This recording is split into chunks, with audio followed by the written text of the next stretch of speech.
back. I'm so glad that you're here. Today is going to be a very casual, chatty, not so structured video. If you've been here before, you know that I am all about helping you leave my videos feeling positive, feeling empowered, feeling excited about whatever stage you're in, whether that is getting ready to meet your baby, whether that is having your baby in your arms and feeling encouraged around supporting them, nourishing them, or whether that is at a later stage and you're in fact parenting a young child. I want you to feel good by the time you leave this video. So quite recently, a friend of mine was asking me, and there's little WhatsApp voice notes. I've been doing this because that's sometimes how I hold my phone, apparently. And she was asking me, like, how do you always enjoy parenting? How are you, like, always just excited to be spending time with the kids and, like, just doing that day in, day out? And do not have a moment of just, like, I cannot wait till my partner gets home, or I cannot wait for some time for me. And it really got me thinking, first of all, this expectation, this weird idea that everyone else must be doing a better job than me, that everyone else must be having an easier time than I am because this is hard. And I first just want to say that parenting is the hardest job that you will ever do, but it's also the most important job. And so obviously that was my response, that like it's not always easy. And maybe Instagram, social media in general has done a really big job of just making it seem that way, making it appear that way. So to first take that with a little pinch of salt. And the next thing that I said was that I also do my best to try and make it easier for me, to make those harder parenting days that we all have less difficult. And it got me thinking about the things that I do to help me enjoy parenting more. So this video, in a nutshell, is the things that you can do today to make parenting easier, to make parenting more enjoyable, so that you can really soak them up while they're little, because they're only little for so long. I hope that you enjoy this video. I hope you take something from it, and do let me know in the comment section down below if this has been something that you've enjoyed and you want more kind of parenting, gentle parenting, attachment parenting in general type of video, and I will make sure and get that out for you as soon as I can. Totally forgot to say, if you have not seen me before, my name is Kitty. I am not only a mama, I'm also a registered general nurse. I'm also an antenatal educator, hypnobirthing instructor, birth and postpartum doula, as well as a lactation consultant. So I love making videos and content and supporting on a daily basis for families of every shape, size. I want to make sure that you feel encouraged, empowered and positive around your birth, breastfeeding and parenting journey. So if you're into that kind of content, make sure and hit the subscribe button and the notification bell if you don't want to miss my next video. So I'm going to dive straight into my tips, and the first one is to really do your best to just avoid the comparison game. And it's something that I didn't think ever really existed until I became a parent myself, and I realized that I was sort of subconsciously comparing my parenting journey and my kids and their like maybe developmental milestones or the things that they were doing to the parent beside me, or the parent on Instagram, or the parent who maybe I didn't see all that much of, but I saw once, and they seemed so pulled together, and their kid was like walking ahead of mine and mine was still crawling, or mine was whatever it might have been.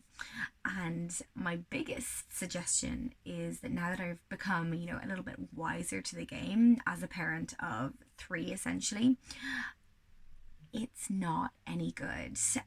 One of the phrases that my dad used to tell me before he died was that worrying and comparison and that kind of like constant going over things in your mind, it's like a rocking chair. It will give you something to do, but it's not going to get you anywhere.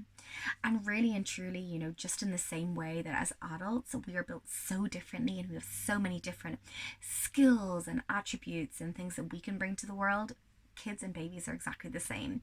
They are not all built to be exactly the same. They are not all built to reach those milestones at a set point in time. And of course, it goes without saying that if you are worried about your baby or your child, and that if there is something going on, to make sure and reach out to your healthcare provider, your public health nurse, whoever that might be, your health visitor. But in terms of the little things, you're wasting your time getting worried about them, and to just put on your blinkers, focus on your child, and to try and shut out all of that noise that's going on around you. Very much kind of following on from that last tip is to shut out the noise. So yeah, put on the blinkers, put on those headphones. Really, I didn't realize again until I became a mom how many people want to give you their opinion on how things should be done. I'm going to be doing a lot of air quotes here, because there is no right way to do things. Yes, I'm very much an advocate of evidence-based information, but the reality is that you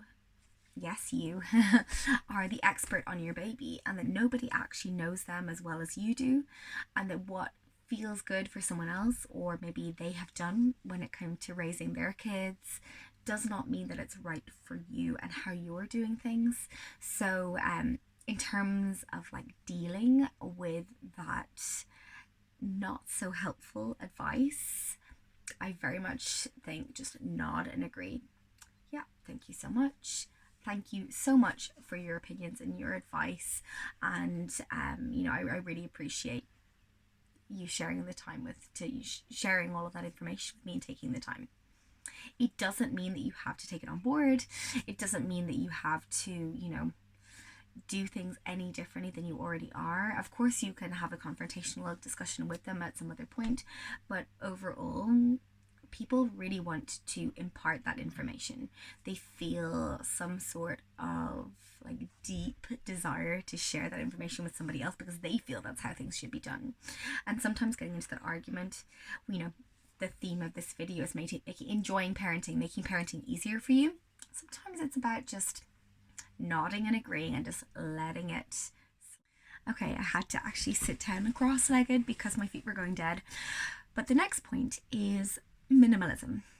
As an overarching theme, having places for your things, making sure that you are reducing the amount of things you actually have in your home, means the amount of things that you have to actually clean and keep it on top of and move around and have clear spaces for, and as a result, for me anyway, have a clear mind, really reduces. There are so many beautiful channels on YouTube about minimalism. Hard to say today. And I will share some of those down below, some of my favorites that have really kind of inspired me to live a more minimalistic life. But it doesn't mean that you can't have, as much fun by any means. It doesn't mean that you have to have, only 2 sets of clothes and that's it. But certainly for us in our life, it means having places for things, not holding on to things that are, toys, for example, that are not going to be used on a regular basis. We do practice, rotating our toys, so making sure that they are still exciting, that they are still invigorating, that they are still being used by our kids. We have a whole separate wardrobe that we literally will swap out maybe every 2 weeks or so. I've gotten a little bit lazy about it, but it makes a huge difference in terms of, our kids' faces literally light up when they see the new toys that are being brought into the playroom or the play space, and it means that they are constantly excited and learning, because learning is play for kids.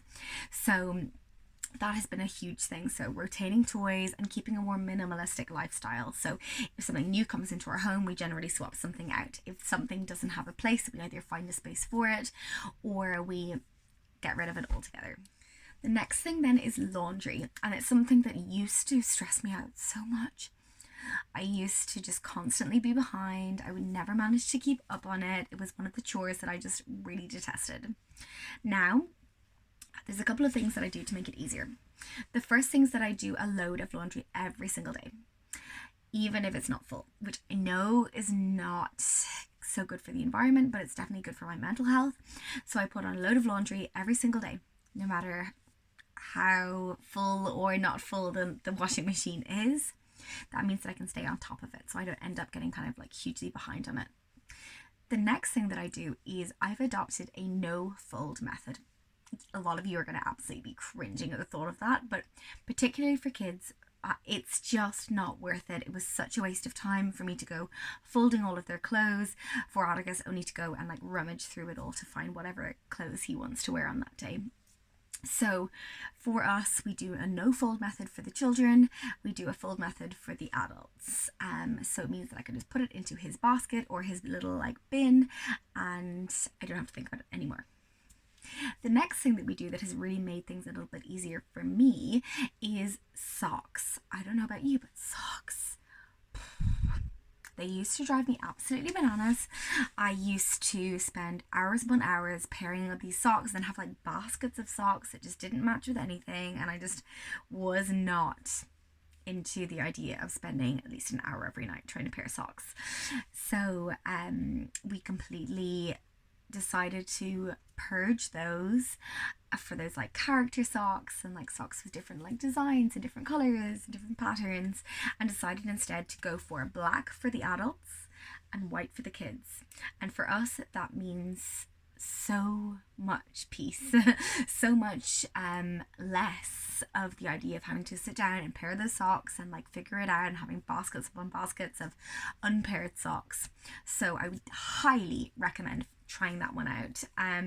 Our favorite socks are actually the ones from Next. They seem to be just that little bit better quality, and they're like really thick and plush and lovely, and you know, wick away any of that moisture. So we literally just bought like 2 of those like 10-pack or 5-pack of socks for adults and for kids, and then we haven't looked back, and it's been an absolute joy. So quite possibly my biggest tip in terms of making parenting easier and enjoying parenting as a whole is to set an alarm. Yes, set an alarm.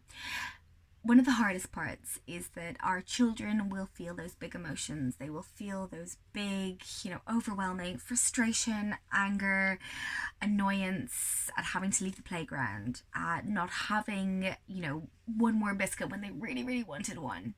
So our job as adults is to be able to support them and guide them and teach them through that and how they can manage their emotions and those big tantrums or meltdowns a little bit better. And one of the big ideas that I like to come back to is if you were to imagine yourself totally engrossed in whatever activity it is, whether it is you're doing an assignment for college, whether it is you are reading a chapter of a book and just really want to finish that page, whether it is you were in the middle of painting something really intricate and delicate. If somebody came over to you and literally pulled you away and said, "We have to go now," how frustrated and annoyed would you be? So for kids, play is learning. Learning is play. So if they are in the middle of the playground and they are really enjoying building that sandcastle or digging that hole or inspecting that grass, and you've given them no heads up that we have to leave shortly, cue immediate meltdown.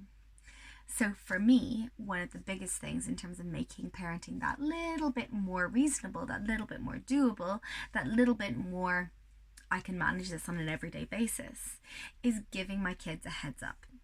So initially I began this by setting a physical alarm that would go ding, ding, ding, ding, ding when it was time to leave. So that 5-minute warning, I would give them a heads up. I would give them a 5-minute warning. I would say, "Atticus, we are leaving the playground in 5 minutes. This is your 5-minute warning." And I would sing it and I would say, 5 more minutes. And he knew that I meant business and that in 5 minutes, that was time to go.